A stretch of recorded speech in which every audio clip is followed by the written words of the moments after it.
नमस्कार साथियों, plus academy के डिजिटल प्लेटफॉर्म पर एक बार आपका फिर से स्वागत है। अपनी चर्चा चल रही है सीईटी को लेकर। सीईटी में हमने पीवाईएसक्यू की बात की है, इसके बाद में हम बात कर रहे हैं एमसीक्यू अर्थात मॉडल पेपर की बात कर रहे हैं। दो मॉडल पेपर की हमने चर्चा कर ली है, आज हमारा तीसरा मॉडल पेपर है। तो आइए हम चर्चा करते हैं अपने क्वेश्चन पे कि निम्नलिखित जोड़ों में से कौन सा जोड़ा सही सुमेलित नहीं है। देखो यहाँ पर चार जोड़े दिए हुए हैं, उनमें से पूछ रहा है कि कौन सा जोड़ा सही सुमेलित नहीं है। तो देखो, भारत का कुल क्षेत्रफल 3.28 मिलियन वर्ग किलोमीटर है। देखो, मिलियन वर्ग में बात करें तो सही है, और वर्ग किलोमीटर में बात करें तो भारत का क्षेत्रफल है 32,87,263 वर्ग किलोमीटर। कितना है? 32,87,263 वर्ग किलोमीटर है। इसके बाद में ये बात क्या हो गई अपनी? सही हो गई। गलत पूछ रहा है हमें। भारत का अक्षांशीय विस्तार, मुख्य भूमि की बात कर रहा है। मुख्य भूमि दे रखी है यहाँ पर 8 डिग्री 4 मिनट, उत्तरी अक्षांश से 37 डिग्री 6 मिनट है। ये बात भी अपनी सही है। इसके बाद में बात करें कि भारत का देशांतरीय विस्तार 68 डिग्री 7 मिनट पूर्वी देशांतर से 97 डिग्री 25 मिनट पूर्वी देशांतर है। ये बात भी अपनी क्या हो जाएगी? सही हो जाएगी। इसके बाद में चौथा ऑप्शन देखते हैं कि भारत में राज्यों की संख्या 29 है। ये बात क्या हो जाएगी?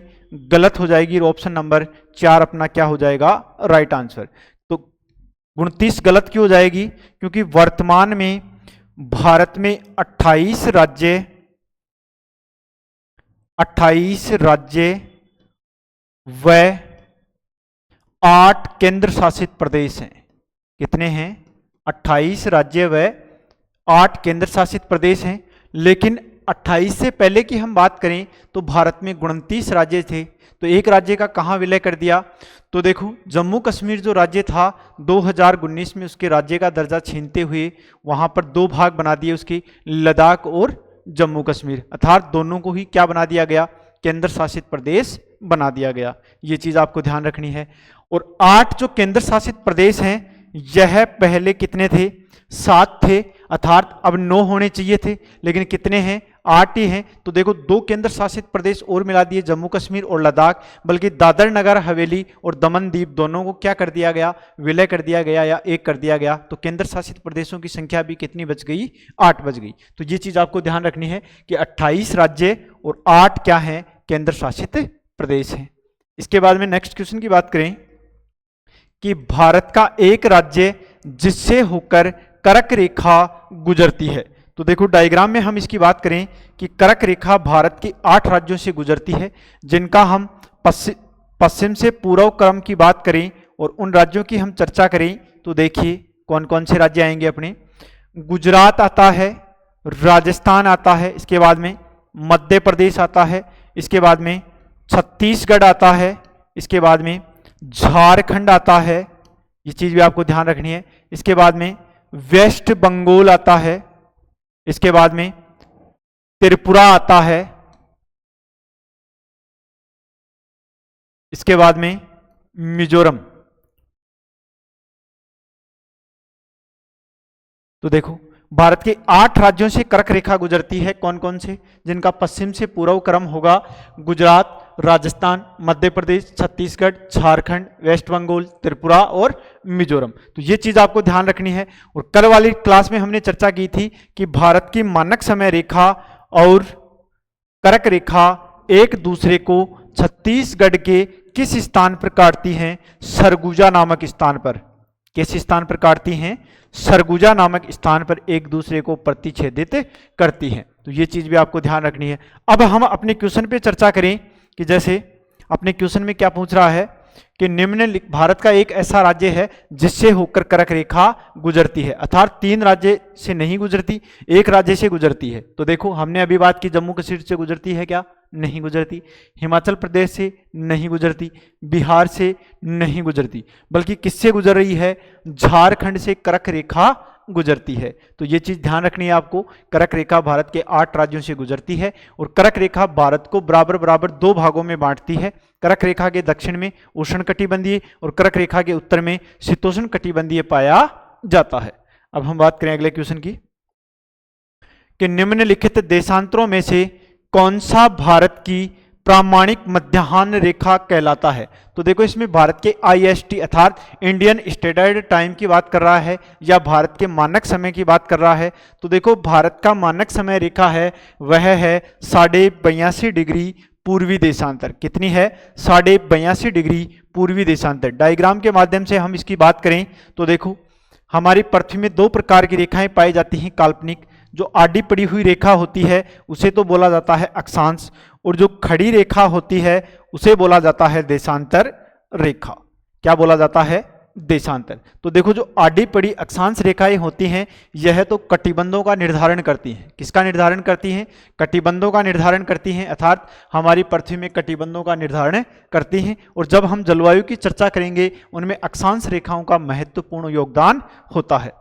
बल्कि हम देशांतर की बात करें कि देशांतर रेखाओं का क्या महत्व होता है तो देखो देशांतर रेखाएं स्थिति का निर्धारण के साथ साथ समय व तिथि का निर्धारण भी हम किसके आधार पर करते हैं? देशांतर रेखाओं के आधार पर करते हैं। और हम माने कि पृथ्वी का सबसे पहले मानक समय रेखा या प्रधान यामोत्तर रेखा कौन सी थी? तो 0 डिग्री देशांतर रेखा थी। और यह रेखा लंदन के किस शहर से गुजरती थी? ग्रीनविच शहर से। किस शहर से गुजरती थी? ग्रीनविच शहर से गुजरती थी। इसलिए इसे प्रधान यामोत्तर रेखा को ग्रीनविच रेखा भी बोला जाता है। अब अपने भारत की बात करें तो अपने भारत की स्थिति पूर्वी गोलार्ध में होने के कारण भारत के मध्य से अर्थात पूर्वी दिशा से एक रेखा गुजरती है 82.5 डिग्री। कितनी है? 82.5 डिग्री पूर्वी देशांतर। यह भारत की मानक समय रेखा है। कितनी है? 82.5 डिग्री पूर्वी देशांतर। डायग्राम में हम बात करें इसकी तो देखो यह जो खड़े वाली रेखा है यह है 82.5 डिग्री पूर्वी देशांतर जो भारत के 5 राज्यों से गुजरती है। कितने राज्यों से गुजरती है? 5 राज्यों से गुजरती है जिनका उत्तर से दक्षिण क्रम की बात करें तो एक तो आ जाएगा अपना यूपी, इसके बाद में MP, इसके बाद में छत्तीसगढ़ अर्थात छत्तीसगढ़ से दोनों रेखाएं गुजरती हैं। इसके बाद में ओडिशा और इसके बाद में आंध्र प्रदेश। तो देखो ये क्रम भी आपको ध्यान रखना है। दोनों एक दूसरे को छत्तीसगढ़ के सरगुजा नामक स्थान पर काटती हैं। तो अब हम बात करें इसमें क्या पूछ रहा है हमें क्वेश्चन में कि भारत की मानक समय रेखा क्या है। तो भारत की मानक समय रेखा 82.5 डिग्री पूर्वी देशांतर रेखा है। अब आप लोगों को कमेंट में बताना है कि भारत की मानक समय रेखा 82.5 डिग्री है, जो अन्य किस देश की मानक समय रेखा भी क्या माना गया है? 82.5 डिग्री मानक समय रेखा माना गया। अर्थात हमारे भारत के साथ साथ एक देश और है जिसकी भी मानक समय रेखा क्या है? 82.5 डिग्री पूर्वी देशांतर रेखा है। अब हम बात करें नेक्स्ट क्वेश्चन की कि उत्तर भारत में उप हिमालय क्षेत्र के सहारे फैले समतल मैदान को कहा जाता है। तो देखो उत्तर हिमालय में जैसे मान लो यह हमारा शिवालिक या उप हिमालय है। इस हिमालय से जो नदियां निकलती हैं वो नदियां अपने साथ मोटे मोटे क्या लेकर आती हैं? कंकड़ पत्थर लेकर आती हैं और इस शिवालिक की तलहटी में क्या कर देती हैं? जमा कर देती हैं। इस प्रकार के जो मोटे मोटे पत्थर होते हैं वह शिवालिक की तलहटी में जमा हो जाते हैं और जब इन पत्थरों से जो नदियां निकलती हैं वो प्रवाहित होती हैं तो यह नदियां यहां पर क्या हो जाती हैं? अदृश्य हो जाती हैं। क्या हो जाती हैं? अदृश्य हो जाती हैं या लुप्त हो जाती हैं, जो हमें दिखाई नहीं देती। अर्थात इस 16 से 15 से 18 किलोमीटर के आसपास इसकी चौड़ाई होती है। तो इस क्षेत्र को किस नाम से जाना जाता है? इस क्षेत्र को भाबर के नाम से जाना जाता है। किसके नाम से जाना जाता है? भाबर के नाम से जाना जाता है। इसके बाद में देखो यह तो मोटे मोटे कंकड़ पत्थरों वाला क्षेत्र था। इसी के दक्षिण में थोड़े बारीक कण आ जाते हैं, अर्थात छोटे छोटे कण आते हैं और एकत्रित हो जाते हैं। उस क्षेत्र को किस नाम से जाना जाता है? तो उस क्षेत्र की हम बात करें तो उस क्षेत्र को तराई प्रदेश के नाम से जाना जाता है। तो कई बार क्वेश्चन आता है कि भाबर के दक्षिण में जो क्षेत्र पाया जाता है हिमालयी तलहटी में, उसे किस नाम से जाना जाता है? तो उसे किस नाम से जाना जाता है? उसे तराई प्रदेश के नाम से जाना जाता है। और इस तराई प्रदेश की विशेषता क्या होती है कि यह दलदला क्षेत्र होता है, कांप निर्मित क्षेत्र होता है, जिसमें भाबर प्रदेश में लुप्त हुई नदियां पुनः धरातल पर दिखाई देने लगती है। उसे किस नाम से जाना जाता है? तराई प्रदेश। तराई प्रदेश। तो ये चीज भी आपको ध्यान रखना है। और देखो ये 4 प्रदेश होते हैं जिनसे बार बार किसी ना किसी एग्जाम में प्रश्न पूछा जाता है। इसके बाद में हम बात करें कि यह नदियां आगे बढ़ती हुई बंगाल की खाड़ी में अपना क्या बनाती हैं? डेल्टा बनाती हैं। तो देखो वह क्षेत्र जहां हर वर्ष बाढ़ का जल आता है वह क्षेत्र हो जाएगा खादर प्रदेश। कौन सा होगा? खादर प्रदेश। और वह क्षेत्र जहां प्राचीन समय में तो क्या आती थी? बाढ़ आती थी, लेकिन वर्तमान में उस क्षेत्र में नदियों द्वारा नई जलोढ़ मृदा का विस्तार नहीं होता। उस प्रदेश को बोला जाता है बांगड़ प्रदेश या बांगर प्रदेश के नाम से जाना जाता है। तो ये 4 चीजें आपको ध्यान रखनी है कि हिमालय की तलहटी में जो सबसे मोटे मोटे कंकड़ पत्थर होते हैं, जहां नदियां विलुप्त हो जाती है, उसे भाबर प्रदेश। भाबर प्रदेश के दक्षिण में जो क्षेत्र पाया जाता है उसे तराई प्रदेश। इस तराई प्रदेश की विशेषता है कि भाबर प्रदेश में अलुप्त हुई नदियां पुनः धरातल पर दिखाई देने लगती हैं। और भारत का सबसे ज्यादा मलेरिया प्रभावित क्षेत्र की बात करें तो वो भी कौन सा है? तराई प्रदेश है। मलेरिया प्रभावित क्षेत्र, अर्थात यहां पर मलेरिया का प्रकोप सर्वाधिक रहता है। इसके बाद में बात करूं कि खादर प्रदेश किसे कहेंगे? कि हिमालय से निकलने वाली नदियां जो हर वर्ष धरातल पर नई मृदा का विस्तार करती हैं या जलोढ़ मृदा का विस्तार करती हैं, उसे खादर प्रदेश कहते हैं। और प्राचीन समय में तो यहां पर नदियां आती थी, जैसे मान लो ये क्षेत्र है, लेकिन वर्तमान में इस क्षेत्र में नदियों का जल नहीं आता और यह क्या कहलाएगा? बांगड़ प्रदेश कहलाता है। तो अपना ऑप्शन नंबर 4 क्या हो जाएगा? Right answer. अब हम बात करें कि निम्नलिखित समूहों में से कौन सा पूर्व से पश्चिम की ओर पर्वत शिखरों का क्रम है? तो देखो हिमालय की हम बात करें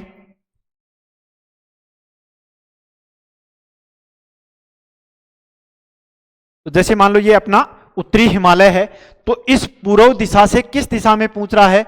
पश्चिमी दिशा में पूछ रहा है। तो सबसे पहले बात करें एवरेस्ट, तो कहां है? नेपाल में। एवरेस्ट तो सबसे पहले तो नहीं आएगी। इसके बाद में कंचनजंगा, ये बिल्कुल सही है। कंचनजंगा कहां पर है? सिक्किम में। कंचनजंगा सिक्किम में। इसके बाद में एवरेस्ट नहीं। देखो ऑप्शन नंबर 3 अपना राइट आंसर होगा। कंचनजंगा, धौलागिरी, अन्नपूर्णा, एवरेस्ट। देखो ये तीनों ही चोटियां कहां हैं? नेपाल में हैं। कहां हैं? नेपाल में हैं। और इनके क्रम की बात करें तो सबसे पहले आ जाएगी धौलागिरी, उसके बाद में अन्नपूर्णा और इसके बाद में एवरेस्ट। और एवरेस्ट की विशेषता है कि विश्व की सबसे ऊंची चोटी, विश्व की सबसे ऊंची चोटी कौन सी है? एवरेस्ट है। तो ध्यान रखना, अगर पश्चिम से पूर्व क्रम पूछ ले तो क्या आ जाएगा? एवरेस्ट आ जाएगा, अन्नपूर्णा आ जाएगा, धौलागिरी आ जाएगा और कंचनजंगा आ जाएगा। हिमालय में स्थित भारत की सबसे ऊंची चोटी की बात करें तो कौन सी हो जाएगी? कंचनजंगा हो जाएगी। ये चीज भी आपको ध्यान रखनी है। अगले क्वेश्चन की बात करें कि निम्न में से कौन सी रेजिडुअल पर्वत का उदाहरण है? देखो रेजिडुअल को बोला जाता है अवशिष्ट पर्वत। अवशिष्ट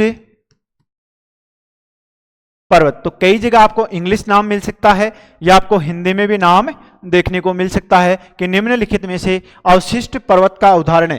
तो देखो अवशिष्ट पर्वत की हम बात करें तो अवशिष्ट पर्वत में देखो यहां पर ऑप्शन चेंज हो गए। एक तो आ जाएगा हिमालय, इसके बाद में यहां पर ऊंची चोटियां दे दी, इनकी बात नहीं होगी। एक आ जाएगा अपना अरावली,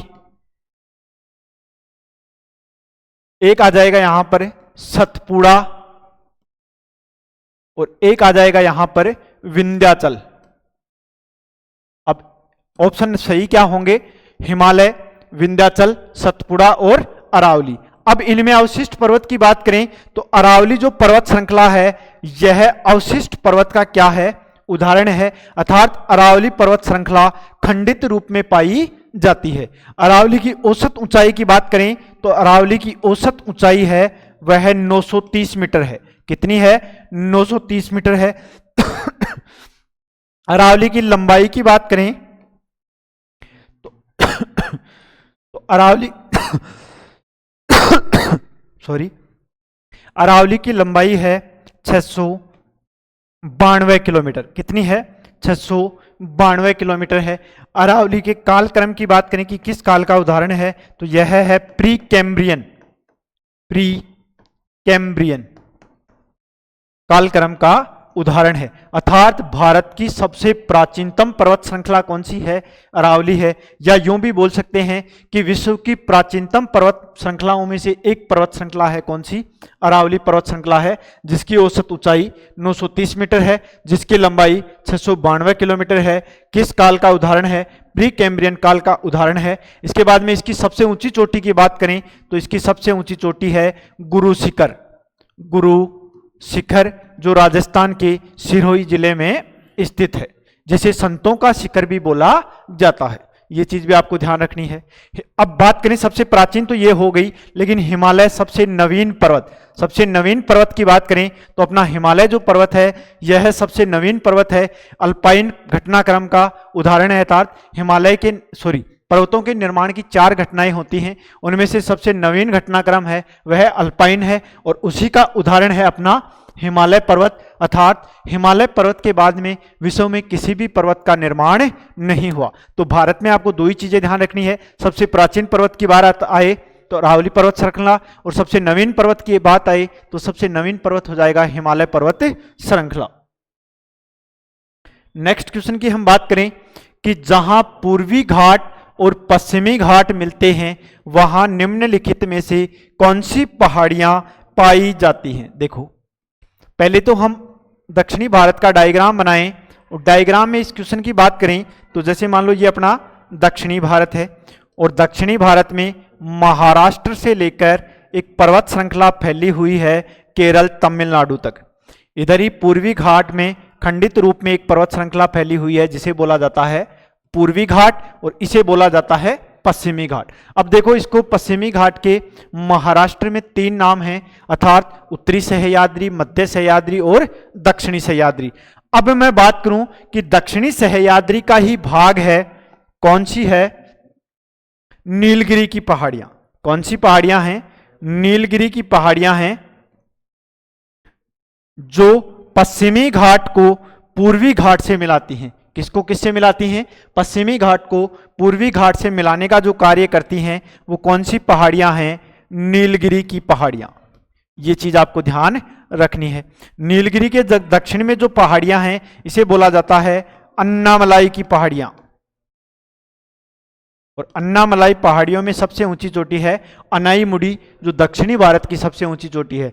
तो अब आपसे पूछ ले कि नीलगिरी की पहाड़ियों की सबसे ऊंची चोटी कौन सी है, तो देखो, नीलगिरी की पहाड़ियों की सबसे ऊंची चोटी की बात करें तो यह है दोदा बेटा। कौन सी है? दोदा बेटा, और इसकी ऊंचाई है 2637 मीटर।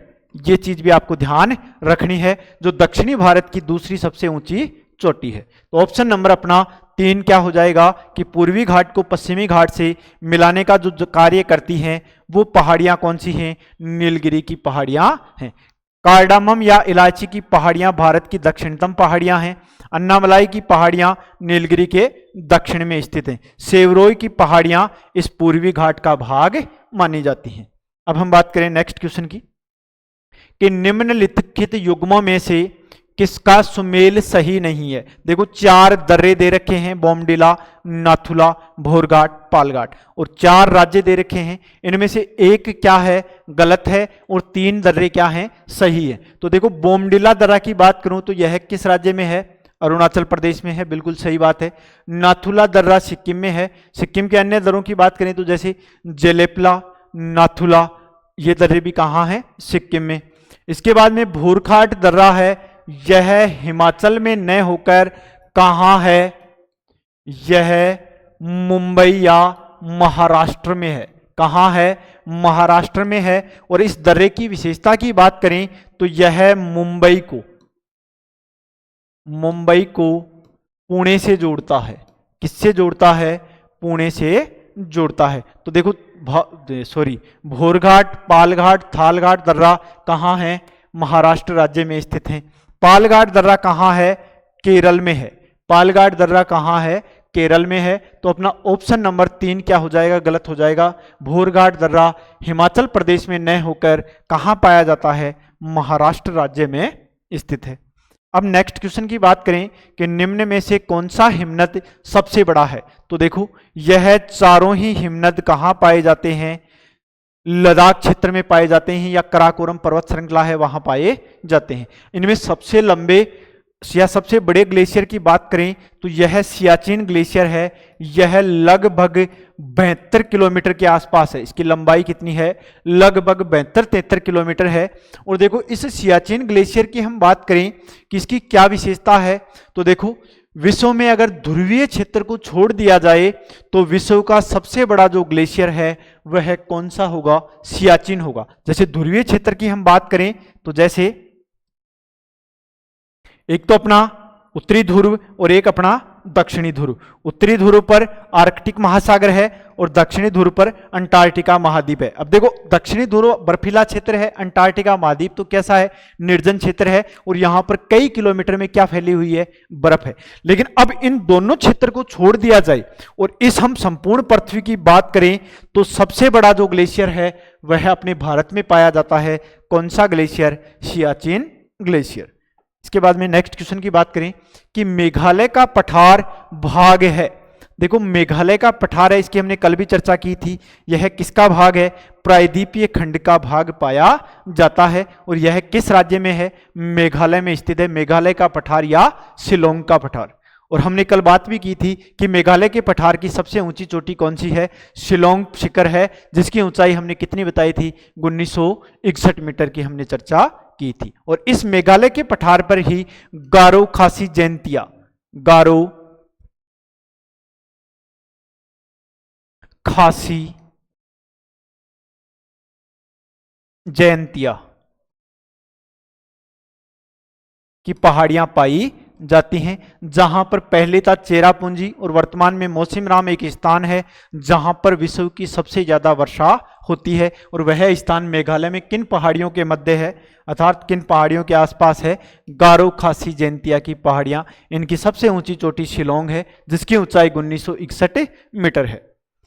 अब हम नेक्स्ट क्वेश्चन की बात करें कि तमिलनाडु व आंध्र प्रदेश का तट का नाम है। देखो हम जब भारत की थ्योरेटिकल टाइप में बात करेंगे अर्थात व्याख्या सहित बात करेंगे तो भारत में जो भाग बांटेंगे हम 5 भागों में बांटते हैं। इसमें एक आता है उत्तरी पर्वतीय प्रदेश, दूसरा आता है गंगा का मैदान, एक आता है प्रायद्वीपीय पठार, एक आता है तटीय मैदान और एक आता है अंडमान निकोबार द्वीप समूह या द्वीप समूह। तो तटीय मैदान की हम बात करें तो इस तटीय मैदान को अलग अलग भागों में अलग अलग नाम से जाना जाता है। तो यहां पर बात कर रहा है कि तमिलनाडु में और आंध्र प्रदेश में इस तट को किस नाम से जाना जाता है, तो देखो कोरोमंडल के नाम से जाना जाता है। यह तटीय मैदान है, इसे आंध्र प्रदेश और तमिलनाडु में कोरोमंडल के नाम से जाना जाता है। और इसकी विशेषता की बात करें कि इस कोरोमंडल की विशेषता क्या है, तो देखो यहां पर लौटते हुए मानसून से वर्षा होती है। किससे होती है, लौटते हुए मानसून से होती है, आते हुए मानसून से वर्षा नहीं होती। और इसी तट की बात करें कि कई बार प्रश्न आता है कि कोरोमंडल तट पर कौन सी जलवायु पाई जाती है, तो कोरोमंडल तट पर AS जलवायु पाई जाती है कोपेन के अनुसार। अब हम बात करें नेक्स्ट क्वेश्चन की कि अंडमान निकोबार की द्वीप समूह में सबसे अधिक ऊंचाई वाली चोटी कौन सी है, तो देखो सबसे ऊंची चोटी है वह सैंडल पीक है। और इस सैंडल पीक की ऊंचाई की मैं बात करूं तो 732 मीटर इसकी क्या है, ऊंचाई है। कितनी ऊंचाई है, 732 मीटर है। और इसकी दूसरी सबसे ऊंची चोटी कौन सी है, माउंट थुलियार।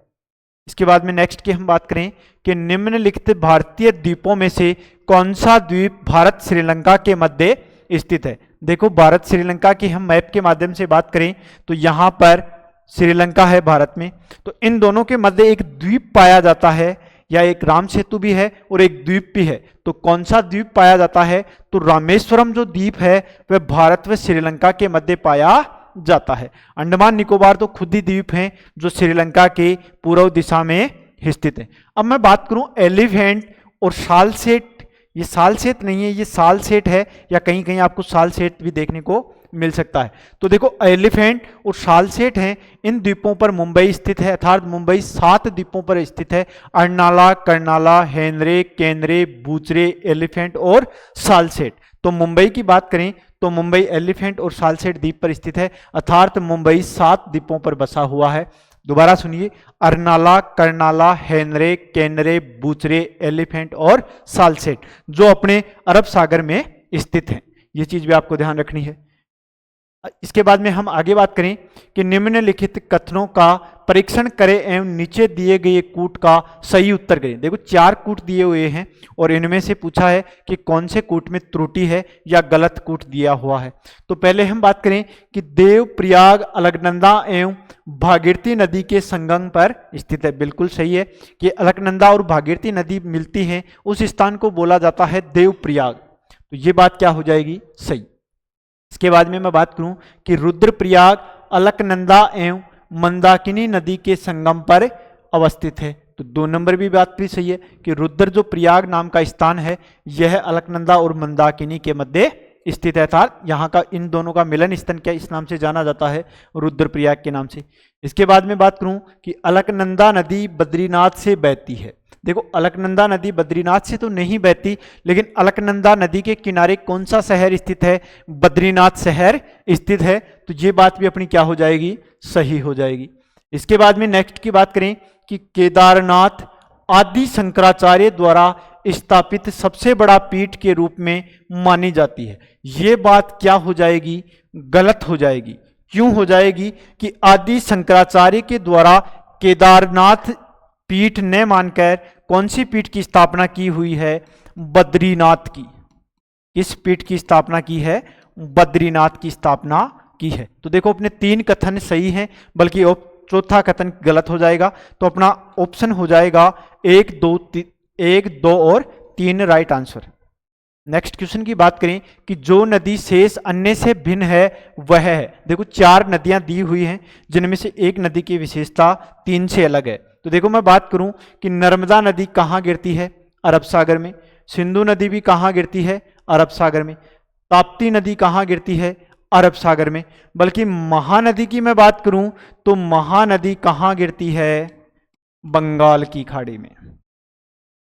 तो ये बात क्या हो जाएगी, गलत हो जाएगी, या अपना ऑप्शन नंबर 4 क्या हो जाएगा, राइट आंसर। क्योंकि 3 नदियों की विशेषता एक है, क्योंकि तीनों नदियां कहाँ गिर रही हैं, अरब सागर में। बल्कि महानदी कहाँ गिर रही है, बंगाल की खाड़ी में गिर रही है। देखो नदियों की हम बात करें तो नदियों का अध्ययन हम 2 प्रकार से करते हैं, पर्वतीय क्षेत्र से निकलने वाली या हिमालय से निकलने वाली नदियां, और प्रायद्वीपीय भारत से निकलने वाली नदियां। हिमालय से निकलने वाली नदियों को हम 2 भागों में बांटते हैं, एक तो अरब सागर में गिरने वाली नदियां और एक बंगाल की खाड़ी में गिरने वाली नदियां। प्रायद्वीपीय भारत की नदियों को हम 3 भागों में बांटते हैं, बंगाल की खाड़ी में गिरने वाली नदियां, अरब सागर में गिरने वाली नदियां और आंतरिक प्रवाह की नदियां। तो किस प्रकार से प्रश्न को घुमा फिरा कर भी पूछ सकता है कि 3 नदियां आपको प्रायद्वीपीय भारत की दे देगा और एक आंतरिक दे देगा, 3 नदियां समुद्रों में गिरने वाली दे देगा, एक आंतरिक दे देगा, तो उनमें से भिन्न पूछ लेगा। 3 नदियां हिमालय की दे देगा, एक पर्वतीय दे देगा, उनमें से भिन्न पूछ लेगा। तो आपको नदियों से संबंधित किसी भी प्रकार का प्रश्न पूछा जा सकता है। आगे हम बात करें कि निम्नांकित में से कौन सा जोड़ा गलत है। देखो एक जोड़ा गलत है, 3 सही है। कोटा चंबल नदी के किनारे बसा हुआ है, बिल्कुल सही है। जबलपुर नर्मदा नदी के किनारे बसा हुआ है, बिल्कुल सही है। सूरत ताप्ती नदी के किनारे बसा हुआ, सही है। लेकिन महानदी के किनारे भुवनेश्वर नहीं है, ये बात अपनी क्या हो जाएगी, गलत हो जाएगी। ऑप्शन नंबर 2 अपना राइट आंसर हो जाएगा। और भुवनेश्वर की बात करूं तो भुवनेश्वर किस राज्य की राजधानी है, उड़ीसा की राजधानी है। किसकी राजधानी है, उड़ीसा की राजधानी है भुवनेश्वर। इसके बाद में निम्नलिखित में से कौन सा एक लेगून झील का उदाहरण है। देखो लेगून झील की बात करें तो खारी झीलों की बात कर रहा है जो तटीय क्षेत्र में स्थित होती हैं। और सबसे बड़ी लेगून झील की बात करें तो कौन सी है, चिल्का झील है, जो उड़ीसा राज्य में स्थित है। तो देखो अष्टमुडी भी लेगून झील है, चिल्का झील भी लेगून झील है, पुलिकट झील भी कैसी है, लेगून झील है। पुलिकट झील की हमने कल भी चर्चा की थी कि यह कहाँ पर पाई जाती है, तमिलनाडु व आंध्र प्रदेश की सीमा अर्थात दोनों राज्यों के मध्य स्थित है। अष्टमुडी की बात करूं तो केरल राज्य में स्थित है, बल्कि पेरियार झील है, यह लेगून झील नहीं है, यह कृत्रिम झील है। किस प्रकार की, कृत्रिम व मीठे पानी की झील है। और किस नदी के, इसमें किस नदी का पानी आकर गिरता है, पेरियार नदी का। कौन सी नदी का, पेरियार नदी का जल आकर इसमें गिरता है, तो यह मीठे पानी की झील है। बाकी 3 नदियां खारे पानी की या लेगून झीलें हैं। अब आगे बात करें कि भारत के किस भाग में सर्वाधिक दैनिक तापांतर पाया जाता है। देखो, तापांतर का मतलब होता है ताप का अंतर।